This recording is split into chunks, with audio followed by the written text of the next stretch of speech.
नमस्कार, आप देख रहे हैं किस्सा कुर्सी का। मैं हूं आपके साथ सचिन। तो राजस्थान में आज शाम 5 बजे चुनाव प्रचार थम जाएगा। मुद्दों, वादों, बयानों का शोर चुनाव प्रचार में जमकर दिखा। सभी दिग्गज अब भी लगे हुए हैं, लेकिन इसके बीच कुछ ही देर बाद प्रधानमंत्री मथुरा पहुंचने वाले हैं, जहां मीराबाई के जन्मोत्सव कार्यक्रम ब्रजरज महोत्सव में वो शामिल होंगे। इसी में बांके बिहारी कॉरिडोर की घोषणा भी हो सकती है। ये मोदी पहले ऐसे प्रधानमंत्री होंगे जो श्री कृष्ण जन्मभूमि के दर्शन कर सकते हैं। ये महज इत्तेफाक ही है कि मीराबाई का राजस्थान के मेवाड़ से भी गहरा नाता है। मीराबाई की शादी मेवाड़ के सिसोदिया राजवंश में हुई थी। यहीं भरतपुर और धौलपुर से 84 कोसी परिक्रमा भी गुजरती है। राजस्थान के इस इलाके में ब्रज संस्कृति का काफी प्रभाव है। हालांकि जनता अपना मन बना चुकी है, लेकिन प्रतीकों के संयोग से क्या किसी तरह का राजनीतिक फायदा मिलेगा? लेकिन सबसे पहले राजस्थान में सियासी रण क्या चल रहा है, कुछ राजनीतिक बयान देख लेते हैं, फिर प्रतीकों के इस राजनीति का जिक्र करेंगे। मैंने ये डंके की चोट पर कहा है, राजस्थान में इस बार तो नहीं, कभी भी, ये शब्द मेरे याद रखना, देव उठी एकादशी को बोल रहा हूं, देवगढ़ में बोल रहा हूं। इस बार तो छोड़ दीजिए, अब राजस्थान में कभी भी गहलोत सरकार की वापसी नहीं होगी। बहुत लोग हैं जो भारतीय जनता पार्टी की ताकत को जानते ही नहीं है। उनको लगता है कि मोदी को गाली दे दोगे तो उनकी गाड़ी चल जाएगी, लेकिन उनको पता नहीं है ये पार्टी ऐसी है जिसे कार्यकर्ताओं ने अपने खून पसीने से बनाया है। परिवर्तन का मूड बनाया हुआ है और हर क्षेत्र में विफल और नाकाम कांग्रेस सरकार को विदाई देने के लिए राजस्थान के लोगों ने अपना मन बना लिया है। परिवारवाद, भ्रष्टाचार और तुष्टीकरण की राजनीति जो कांग्रेस ने इस 5 साल में राजस्थान में इसका परिचय दिया, इससे राजस्थान की जनता बहुत त्रस्त है। तो ये था राजस्थान का रण। सब दिग्गज इस वक्त चुनावी मैदान में है, सबने ताकत झोंक रखी है। कांग्रेस हो, बीजेपी हो, इस बार हमने देखा कि किसी ने भी कोई कोर कसर नहीं छोड़ी है। वहीं दूसरी तरफ 5 बजे जैसे ही ये चुनावी रण खत्म होगा, यानी कि चुनाव प्रचार थमेगा, प्रधानमंत्री मोदी होंगे मथुरा, यानी कि हिंदुओं के सबसे बड़े तीर्थ, जो सबसे अहम तीर्थ माना जाता है, अयोध्या, काशी, मथुरा में होंगे। श्री कृष्ण जन्मभूमि के दर्शन करेंगे और जैसा कि हमने आपको बताया कि मीराबाई जन्मोत्सव कार्यक्रम में भी शामिल होंगे। अरविंद मोहन हमारे साथ हैं, कंसल्टिंग एडिटर। आलोक मेहता हमारे साथ है, एडिटोरियल डायरेक्टर। अब आलोक जी, मैं आपसे शुरू करना चाहता हूं। हालांकि ये महज इत्तेफाक है कि 5 से 7% जो है, 7% के करीब राजपूत वोट बैंक है। मीराबाई जो है उनका मेवाड़ से नाता, और फिर उसके बाद किस तरीके से जो है ब्रज संस्कृति का भी उस राजस्थान का मेवाड़ से जो है गहरा नाता है।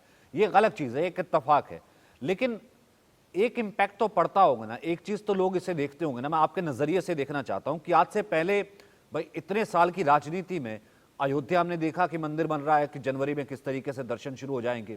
फिर उसके बाद काशी कॉरिडोर, यही पीएम ने ही बनवाया। अब मथुरा का जिक्र हो रहा है कि मथुरा बांके बिहारी कॉरिडोर, क्योंकि मथुरा में भी जिस तरीके से भीड़ होती है, जिस तरीके से बात होती है, ये मैं उस देश की बात कर रहा हूं जिस देश का 80% वोटर नहीं, जिस देश का 80% जनसंख्या जो है वो हिंदू है, और ये तीनों उसकी हम ये कहें कि उसके सबसे बड़े तीर्थ हैं। देखिए सचिन जी, ये तो अब संयोग ही आप कहेंगे कि मीरा जन्मोत्सव हो रहा है और चुनाव भी हो रहा है। अब चुनाव है तो क्या करें, मीरा का वो राजस्थान में भी नहीं उत्सव हो रहा है, मथुरा में हो रहा है।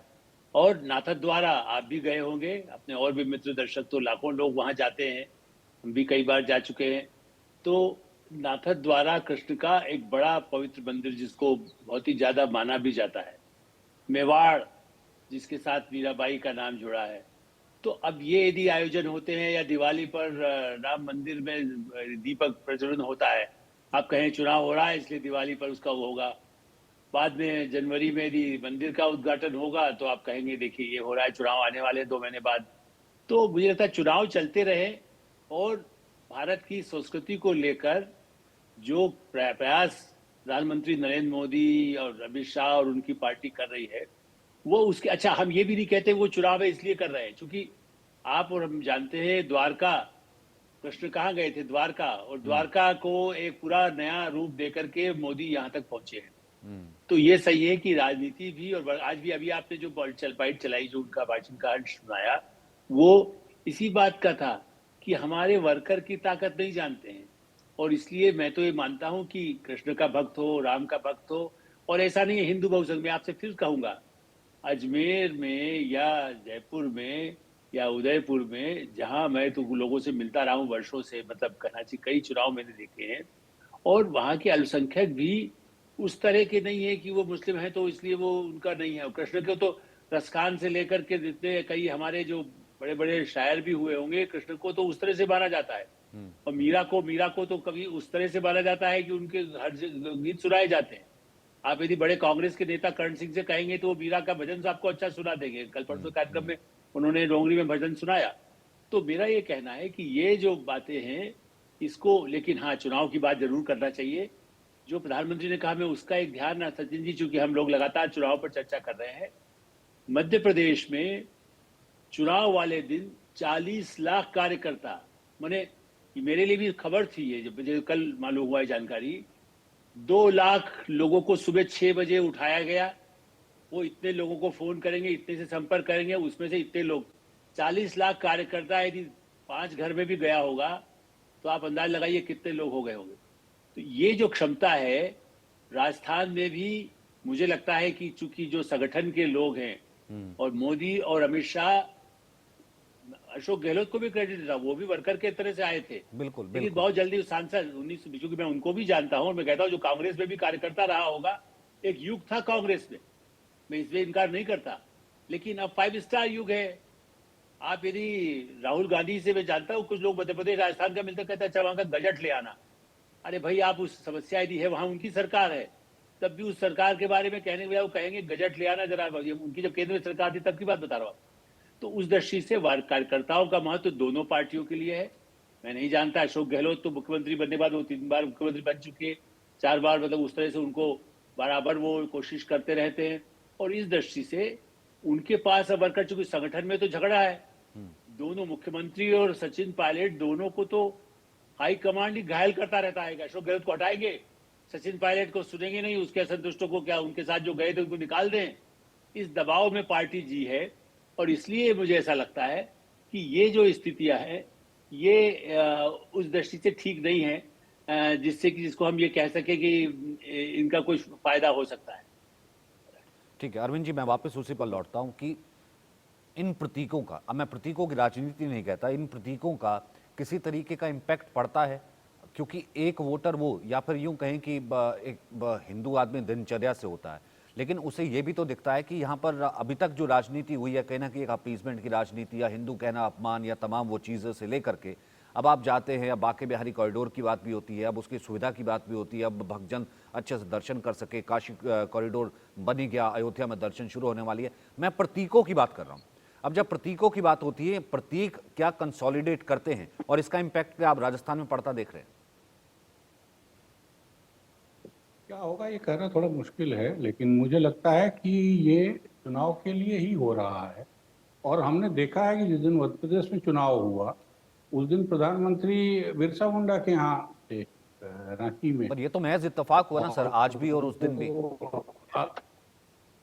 नहीं, इत्तेफाक नहीं है। उस दिन भी वो ये कह रहे थे कि गुजरात से बॉर्डर लगती है और गुजरात से कितना आदिवासियों में आना जाना है। तो ये तो एक तरह से चुनावी रणनीति का एक्सटेंशन है। और ये मोदी जी के लिए मैं कहता हूं कि चुनाव जब वो लड़ते हैं तो ऑल आउट जाते हैं, वो किसी किस्म का फिर लिहाज नहीं रखते।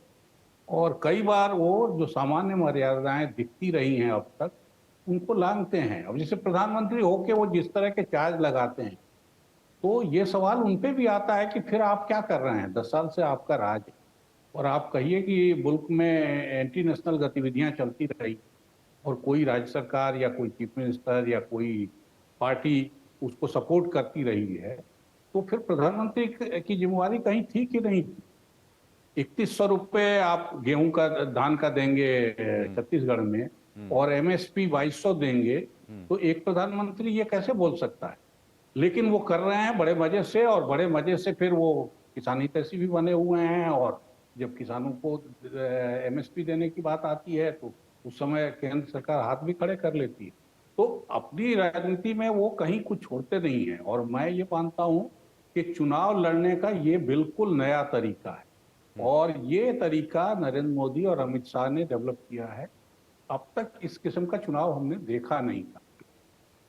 अब ये जरूर है कि टेक्निकली वो साउंड रहते हैं, उसमें आप इसलिए नहीं उनको पकड़ सकते कि वो उन्होंने कोई हिंदू प्रतीक चुना या मुस्लिम प्रतीक चुना, या मनमोहन सिंह की तरह सीधे बोल दिया कि देश के संसाधनों पे अल्पसंख्यकों का अधिकार है। इस किस्म की बातें वो नहीं बोलते हैं। वो बहुत होशियारी से चुनाव लड़ते हैं और इस तरह इमोशनल या कोई बात वो नहीं करते। लेकिन स्टेट की बहुत ही होशियारी से बनती है, बहुत ही तैयारी से बनती है, बहुत आगे पीछे चीजें देख के होती हैं। और इसी जो अभी जो चुनाव हम देख रहे हैं 5 राज्यों के, उसमें 2 दफे 2 मुख्य वोटिंग के दिन प्रधानमंत्री इस तरह बाहर कार्यक्रम करें, रोड शो करें। कई बार तो एक ही राज्य के चुनाव में, जैसे गुजरात में दिखा कि एक फेज का चुनाव हो गया तो दूसरे फेज वाले इलाके में उनका रोड शो। तो ये सब चीजें टेक्निकली भले हो, होशियारी दिखती हो, लेकिन मुझे लगता है कि अब तक जो चुनाव में स्थापित मर्यादाएं थी, उन सीमाओं को छूने वाली। नहीं, लेकिन ये है तो उसी सीमा में ही ना सर, मतलब अब उसी का एक्सपेंशन ही आप कह लीजिए, है तो उसी सीमा में ही। और एक एक एक स्ट्रेटजी और एक दूरदर्शिता तो है। मैं तो ये नहीं कहता, हाँ, नहीं, लेकिन मैं बोल रहा केंद्र के सरकार के तौर पे 2200 से ऊपर बढ़ने को तैयार थी, और किसी राज्य में आप किसानों को 3100 रुपये देने का वायदा कर, किसी राज्य सरकार को आप करप्शन पे घेर रहे हैं, आप एंटी नेशनल पीएसआई के परमिशन के लिए, या मान लीजिए उस पे हमले के लिए, मंदिर पे हमले के लिए जो लोग सुप्रीम कोर्ट से छूट गए, उसकी जिम्मेवारी आप किसी एक सरकार और किसी एक पार्टी को दे रहे हैं। दिल्ली दंगों में जो छूट गए, दिल्ली दंगे के लिए जो लोग छूट गए, और वो चार्जशीट में कोर्ट डांटता है कि पुलिस ने किस किस्म से चार्जशीट बहुत हल्की दायर की है, उसकी जिम्मेवारी लेने को कोई तैयार नहीं है।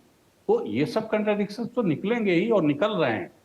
अब असली बात ये है कि अगर ये बात हमारे आपके बोलने में निकल के आए तो कोई हर्जा नहीं है। मैं मानता हूं कि हम लोग लेवल के लोग हैं कि इस तरह की कंट्राडिक्टरी बातें कर सकते।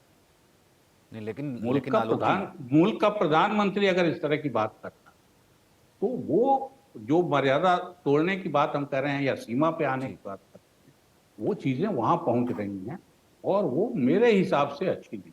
प्रधानमंत्री तो अच्छा मान के कर ही रहे हैं, लीगली राइट हैं, उसमें कुछ भी ये नहीं है। लेकिन सामान्य मर्यादा के हिसाब से मुझे लगता है कि वो मर्यादा। आपको क्या लगता है आलोक जी? क्योंकि ये वही उसी राजस्थान में है ना, पीएफआई की रैली की हमने जैसे कल भी किया, इजाजत किसने दी भाई? बिना राज्य सरकार के तो इजाजत होती नहीं है। उसी राजस्थान में कैसे नारे लगे जब पूरे देश में जो है एक वर्ग की तरफ जो आक्रोश हमने देखा, रोज देखा कि सरतन से जुदा, एक तरफ सरतन से जुदा हो ही गया, उसके बाद सजा के लिए पूरा परिवार 1 साल से हो रहा है। तो इसको लेकर के अगर दूसरी पार्टी कहती है कि हम इंसाफ दिलाएंगे, और तब इसे कहा जाता है कि मर्यादा या फिर अपीसमेंट। आलोक जी, देखिए सचिन जी, ये एक सचमुच में बहस का मुद्दा है। ये मैं मानता हूँ अरविंद जी ने जो कहा कि रणनीति है, वो दिन वैसा चुन लेते हैं कि भाई इस समय कौन सा तारीख आ रही, गांधी जयंती आ रही है तो उसके पहले ये करें, या राणा महाराणा प्रताप का जयंती है तो हम उस समय यदि कोई चुनाव हो रहा है तो उसका क्या फायदा मिलता है। वो ठीक है, वो रणनीति जो राजनीतिक लोग हैं वो जानते ही हैं। लेकिन मैं कहूंगा जहां तक कार्रवाई का कल ये जवाब आया, ये बात सही है कि राज्य सरकार पर आरोप आता है। जहां की ऐसी सरकारें हैं, उत्तर प्रदेश में भी पहले भी था, आज भी उस तरह किसी पक्ष के लिए कहा जा सकता है, लेकिन पहले ज्यादा था, जिन लोगों को इस तरह की, जहां उनके हाथ में पुलिस प्रशासन होता है, जम्मू कश्मीर उदाहरण है, वहां की पुलिस अब बदली है ना, वहां की पुलिस तो आतंकवादियों का साथ, लेकिन संघीय ढांचे में, और मैं ध्यान दिलाऊंगा अपने दर्शकों के लिए खास करके, ब्रिटेन, जर्मनी, अमेरिका, तीनों देशों के चुनाव के समय भी मुझे जाने के अवसर मिले, बाद में भी जाता रहा हूं, हाल में भी गया हूं। इसलिए मैं कह सकता हूं कि वहां भी तो कुछ ऐसी पार्टियां हैं, वहां पर आज भी नाजी वाले समर्थन वाली पार्टी भी जर्मनी में है, और वो भी सभा कर लेती है, तो उसका आलोचना तो करेगा ना जो सत्ता में होगा या नहीं सत्ता में होगा, वो भी कहेगा ना। एसपीडी भी वो कहेगी, एफडीपी कहेगी, ग्रीन पार्टी कहेगी। वहां पर वो इसी तरह से आप देखिए, कंजर्वेटिव वहां पर सरकार है ब्रिटेन में, और 2 लाख लोग इन्हीं विरोध में पहुंच गए, और वो मान लो आतंकवादियों का समर्थन करे या फिलिस्तीन का करे या खालिस्तानियों का करे, उसकी अनुमति है। सरकार को डिसमिस नहीं कर दी कि प्रधानमंत्री ने किसी वहां के मेयर को या पुलिस को, कार्रवाई दूसरे का कारण से हुई कि जिसने पुलिस को ही ज्यादा जिम्मेदार ठहराया तो गृह मंत्री हटाए गए। ये मैं मान सकता हूँ। इसीलिए मेरा ये कहना है कि डेमोक्रेसी, हमारे यहाँ के नियम कानून संविधान वेत्ताओं को मैं बहुत इज्जत करता हूँ, उस समय कभी सोचा नहीं होगा कि डेमोक्रेसी का ऐसा दुरुपयोग हो सकता है। संविधान की कितनी धाराओं को, कानून को, तो मैं अभी, मुझे संख्या नहीं याद है, हमारे लीगल एडिटर ज्यादा बताएंगे, मेरे हिसाब से 800 से अधिक कानून इस सरकार ने भी, कई जो पुराने घिसे पिटे थे अंग्रेजों के जमाने के, बदल दिए। मैं इसीलिए हर बार हर बहस में कई वर्षों से कह रहा हूं, लिख रहा हूं कि चुनाव के ये जो ढोंग है ना, अब आवाज नहीं जा सकती, अब अभियान नहीं हो सकता। अरे भाई, टीवी चल रहा है, मैं और आप बोल रहे हैं, तो उनको, प्रधानमंत्री को रोक देंगे आप, या राहुल गांधी को रोक देंगे, या कोई अखिलेश यादव जाएगी तो रोकेंगे? मेरा ये कहना है कि वो नियम कानून को, कोई बातें छोड़ दीजिए। फिर जिस तरह के मीडिया में राहुल गांधी जिस तरह की भाषा का इस्तेमाल कर रहे हैं, प्रधानमंत्री कर रहे हैं, वो अपनी शालीनता जानते हैं, उस पर जो आप कह सकते हैं वो कहेंगे, उनको, उनका वो एक राजनीतिक लड़ाई लड़ने जब जाते हैं, उनकी आलोचना पर आप कह सकते हैं कि ये मानदंड नहीं है। ट्रंप का क्या मानदंड है? ट्रंप को आपके कोई भी सरकार होती, मनमोहन सिंह क्या उस समय में नहीं हुए? रेगन के साथ कौन हाथ जोड़ रहा था? निक्सन के साथ कौन हाथ मिलाता था? सरकारें भी एक दूसरे से बात करती है, बिल्कुल, और आलोचना भी करती है। तो डेमोक्रेसी में आप यदि कोई ऐसी पार्टी है तो उसको कहेंगे ना कि भाई आतंकवादियों को तुम प्रश्रय देते हो, जम्मू कश्मीर में क्यों भंग की गई, आज तक क्यों नहीं मुख्यमंत्री? मैं जानता हूं करोड़ों रुपया इन्हीं लोगों ने, जो वहां सत्ता से हटाए गए, वो लोग दे रहे थे, लेकिन तब किसी सरकार, मनमोहन सिंह सरकार ने डिसमिस किया क्या? कई बार राष्ट्रपति शासन लगाया गया, कई बार भारत में जितनी बार जम्मू कश्मीर में लगाया गया, जो राजनीति का नींद लगी आपने की ना, आपने बताया ना, इस देश को सबसे बड़ा खतरा आईएसआईएस से नहीं है, इस देश को सबसे बड़ा खतरा जो है हिंदू आतंकवाद से है। ये टर्म कैसे कॉइन हुआ? ये हुआ ना, ठीक है, आज महज इत्तेफाक है हम जिसका जिक्र कर रहे हैं। हिंदू आतंकवाद से खतरा आपने इसी देश को बताया था, आपने इसी देश को बताया था कि भैया ऐसा है कि सैफरन टेररिज्म भी कुछ होता है नहीं, और ऐसा कोई गुट रहा हो तो मोदी उसके भी खिलाफ रहे हैं। मैं आपको फिर कह रहा हूं, ऐसे ऐसे नेताओं के नाम आप नहीं अब सुनाई देते जो उस समय इतने कट्टरपंथी बातें करते थे, किनारे कर दिए गए हैं, नाम लेने की जरूरत नहीं है। पूरे विश्व हिंदू परिषद तक के अध्यक्ष तक रहे हैं। इसलिए अब चलिए मैं संकेत भी करता हूं, नहीं दिखाई देते ऐसे लोग। कुछ सिर्फ फिर कोई आदमी कहीं कह में कभी रहा था, मैं कभी आज से 50 साल पहले मध्य प्रदेश रहा था, मैंने कुछ बोला तो उसको भाई आपने महाकाल का क्या अपमान कर रहे, तो इसका तो कोई मतलब नहीं ना। तो मेरा ये मानना है कि हिंदू आतंकवाद या कोई आतंकवाद, जो आतंकवादी है वो आतंकवादी है, और इसलिए उस पर भी कठोर अपराधियों की तरह कार्रवाई हो। इसमें यदि कहीं उदारता दिखाती तो स्थानीय पुलिस करती, ये तो है ही। पुलिस बर्बरता के साथ अमेरिका में किसी मासूम को मार देती है, तब भी तो होता है ना मानवाधिकार का उल्लंघन। खाली भारत का मानवाधिकार का उल्लंघन विदेशी इकोनॉमिक टाइम्स और वहां के अंग्रेजी के अखबारों को, विदेशी अखबारों को भारत की आलोचना के लिए दिखता है। उनके यहाँ जो अत्याचार होते हैं उसके पुलिस के अत्याचार की बात नहीं करते। हमारे यहाँ क्या आता है, वहां तो आतंकवादियों को ट्रेनिंग की छूट मिली हुई है उन डेमोक्रेटिक देशों में। हमारे यहाँ तो उसके खिलाफ इसीलिए कि देश भुगतता है। आज ही हमारे 4-6 जवान मारे गए एनकाउंटर में उन आतंकवादियों से। उनको प्रश्रय देने वालों के खिलाफ यदि देश में जागरूकता लाने का काम चुनाव में नहीं करेंगे तो कब करेंगे? बिल्कुल। अरविंद जी, तो अब बात तो वही होती है ना, फिर देश की सुरक्षा, तमाम ये बातें, और भले अपीसमेंट हो, ये मुद्दे भी तो इसी सब चीजों से जुड़े हुए ना। अब इसका चर्चा मतलब अब नहीं होगा तो फिर कब होगा?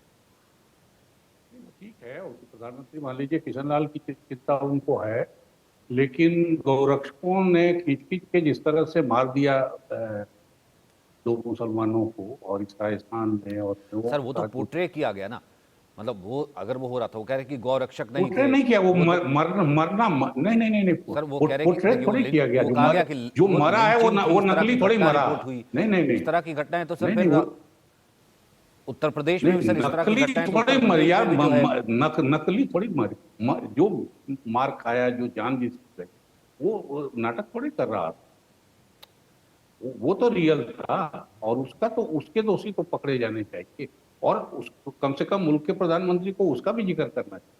वो भी वैसा ही टेररिज्म है, और उसमें भी राज्य सर सरकार का उन्नाव में फेल्योर कुल्हाड़ी वैसा की ही है। जीभ काट देना कि हो जे, सकता है जे, अंदर कुछ चौपाल घर में बच्चा चोर के नाम पर जो है स्वामियों को मार देना, सर ये भी तो एक तरीके का फिर टेररिज्म ही हुआ ना। नहीं नहीं नहीं, देखो दोनों चीजें हैं। तो प्रधानमंत्री दोनों के लिए बोल, और बोलना ही चाहिए, प्रधानमंत्री को बोलना चाहिए, राज्य सरकारों पे दबाव बनाना चाहिए जहां ऐसी घटनाएं हो रही हैं कि उसके खिलाफ एक्शन शुरू हो। प्रधानमंत्री की जिम्मेवारी सबके प्रति है, लेकिन हम देख रहे हैं कि हमारे प्रधानमंत्री एक ही चीज उठा रहे हैं, दूसरी चीज नहीं उठा रहे हैं। यही चुनावी लाभ का, और ये प्रधानमंत्री के पद पे बैठे आदमी के सवाल है। राज्य सरकार अगर ऐसा कर रही है तो निश्चित रूप से राज्य सरकार सर ये भी पे तो हो दबाव सकता है होगा। ना कि जो और जो राज्य सामने सरकार वाला को सुनना चाहता हो वो अगर सामने से ना आ रहा हो तो लगता है कि नहीं प्रधानमंत्री जो है पूरा नहीं बोल रहे। नहीं नहीं नहीं नहीं नहीं, प्रधानमंत्री ने मेरे ख्याल से ये जो गौरक्षा के नाम पे जो हत्याएं हुई हैं राजस्थान और मेव वाले इलाके से जो तमाशे हुए हैं, उनसे तो कहीं कोई जिक्र नहीं हुआ। और ये जो हत्या हुई एक हिंदू की और गला काट के हुई और टीवी कैमरे के सामने हुई, ये अपने आप में इतनी बड़ी बात है, उसका जिक्र करते हैं, वो बहुत अच्छी बात है, और उस पर राज्य सरकार को घेरना ही चाहिए। कोई राज्य सरकार अपने यहाँ इस तरह, लेकिन जो दूसरी चीज भी हुई है, दूसरे की जान गई है, वो जान कोई हल्की नहीं है, या वो कोई नाटक नहीं कर रहे थे जान। तो इसलिए प्रधानमंत्री की जिम्मेवारी सबके बारे में है, और अगर वो एक चीज कहते हैं तो हमारे जैसे लोगों को ये जरूर टोकना चाहिए कि प्रधानमंत्री होके वो एक चीज कहना ठीक नहीं। अशोक गहलोत के लिए एक को छोड़ना और दूसरे को पकड़ना, ये ठीक चीज नहीं। अगर अशोक गहलोत ऐसा करते हैं, जरूर उनको या अगर उनके राज में दोनों ही चीजें होती तो और भी शर्मनाक कि चीफ मिनिस्टर होके और राज्य में आपकी कानून व्यवस्था की पूरी जिम्मेवारी, और इसके बाद आपके यहाँ ये हो रहा है, तो उनके लिए और शर्मनाक है। लेकिन दोनों ही चीजें शर्मनाक, एक नहीं। असली बात नहीं लेकिन पीएम ने तो गोहत्यारों का जिक्र तो किया ना कि गोहत्या के गोरक्षा के नाम पर जो कुछ लोग जो है इस तरीके की वो करते हैं। पीएम इससे पहले जिक्र कर चुके हैं आलोक जी। राजस्थान चुनाव में तो मुझे नहीं सुनाई दिया वो एक बार ठीक है, भी। राजस्थान चुनाव में नहीं, इससे पहले प्रधानमंत्री लगातार जिक्र कर चुके हैं, वो ओपनली वॉर्न कर चुके हैं कि गोरक्षा के नाम पर ये जो गुंडाई, वो लिंचिंग तक का जिक्र कर चुके हैं। ऐसा तो है नहीं। अब यहाँ पर एक घटना जो है state law and order subject की, तो मतलब एक state law and order subject की घटना जो है, वो ये कह के चुप्पी साध लेते हैं कि उनको बहुत शर्म आई। इसके अलावा उन्होंने गोडसे की तारीफ करने वाले अपने नेता के लिए कुछ भी नहीं किया। ठीक है आलोक जी, इसी पर आपका टेक।